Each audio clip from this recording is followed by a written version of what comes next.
ভারত পাকিস্তানের রাজধানীতে দুদিনে দুই বিস্ফোরণ দক্ষিণ এশিয়ায় ফের অস্থিরতা শুরুর ইঙ্গিত দিচ্ছে। মঙ্গলবার দিল্লির ব্যস্ত এলাকায় ফরেনসিক দল যখন এক বিস্ফোরিত গাড়ির ধ্বংসাবশেষের তল্লাশি চালাচ্ছিল, ঠিক সেই সময় ইসলামাবাদে আদালত ভবনের বাইরে আত্মঘাতী বিস্ফোরণ ঘটে। একদিনের ব্যবধানে হওয়া দুটি বিস্ফোরণে 2 ডজনের বেশি মানুষ প্রাণ হারিয়েছেন। এই দুই ঘটনার মধ্যে এখন পর্যন্ত সরাসরি কোনো সম্পর্ক পাওয়া যায়নি। তবে দক্ষিণ এশিয়ার প্রতিদ্বন্দ্বী দুই দেশ ভারত ও পাকিস্তানের জন্য এই ঘটনাগুলো আবারও মনে করিয়ে দিচ্ছে এই অঞ্চলে এখনো নিরাপত্তাজনিত উত্তেজনা দানা বেঁধে রয়েছে। রাজধানীর মতো কঠোর নিরাপত্তা বেষ্টিত শহরে এ ধরনের বিস্ফোরণ খুবই বিরল, কিন্তু দুদিনে দুই প্রাণঘাতী বিস্ফোরণে ভারত পাকিস্তানের পাশাপাশি আফগানিস্তানের কর্মকর্তারাও উদ্বিগ্ন হয়ে পড়েছেন।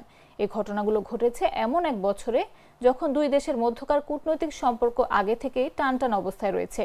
এখন এই বিস্ফোরণগুলো নতুন করে সন্দেহ ও দোষারোপের ধারা উস্কে দিতে পারে বলে আশঙ্কা করা হচ্ছে।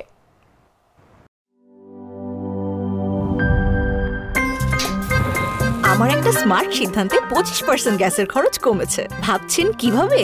সাধারণ গ্যাস স্টোভ বদলে আমি এনেছি আরএফএল গ্যাস স্টোভ। এর সাইন্টিফিক নজল ও ব্রাস বার্নার ক্যাপ সমানভাবে তাপ ছড়িয়ে রান্না করে দ্রুত, তাই গ্যাসও বাঁচায় 25%, টাকাও বাঁচে 25%। আরএফএল গ্যাস স্টোভ নিরাপদ ও গ্যাস সাশ্রয়ী।